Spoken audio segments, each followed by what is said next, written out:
سالها همسایه از همسایه‌اش بیخبر بود، حتی آن قدیمی ترها. شما چند وقت تو این محل زندگی میکنید؟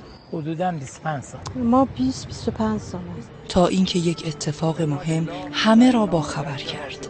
آیت الله سید ابراهیم رئیسی رئیس جمهور اسلامی ایران در راه خدمت به مردم به درجه رفیع شهادت. از بالا تا پایین شهر همه در یک غم شریکند، اما اینجا، این کوچه و این خانه ها با این غم آشناتر. آدم خوبی بودن خودش، به فکر خودش. طبقه مستضعف و واقعا خادم امام رضا بود، هم مردمی. مهربان پدری را از دست تازگی متوجه شدم که ایشون همسایه ما هستن. تا همین الان نمیدونستم که حاج خانم اینجا میشینن.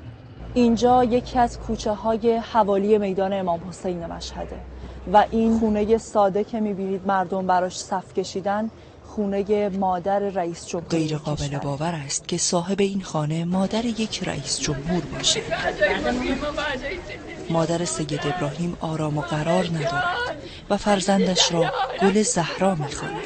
بیا دیگه، بیا ابراهیم مادر. خانه 70 متری و یک حیاط و باغچه کوچکش که جوانه‌های درخت تاکش به خانه همسایه هم سرک می‌کشند. بگم مادر باید ما همینجا بشیم، ما جا نداره. تو نمیخواد که ما بریم توی بیت المال بشینیم، خانه‌ای که مردم بریم بشینیم؟ نه مادر جان، همینجا خیلی خوبه. منم میام دیدنی ازت میکنم. بیبی سادات با وجود کسالت و داغ مصیبت باز هم مهمان را پشت در نمیگذارد. آخر مهمان نوازی رسم مشهدی هاست.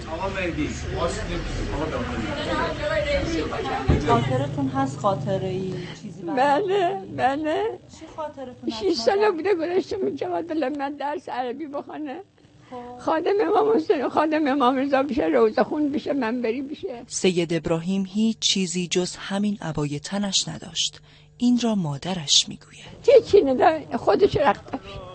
او خادم الرضا هم هست و سالهاست دل را وصل این حرم کرده است. زندگیم رو مرهون امام رضا علیه السلام میدونم. معتقد بودم او فرزند همین کوچه هاست، همین شهر، همین کشور، درست میان همین مردم. فاطمه سلطانی، خبرگزاری صدا و سیما، مشهد مقدس.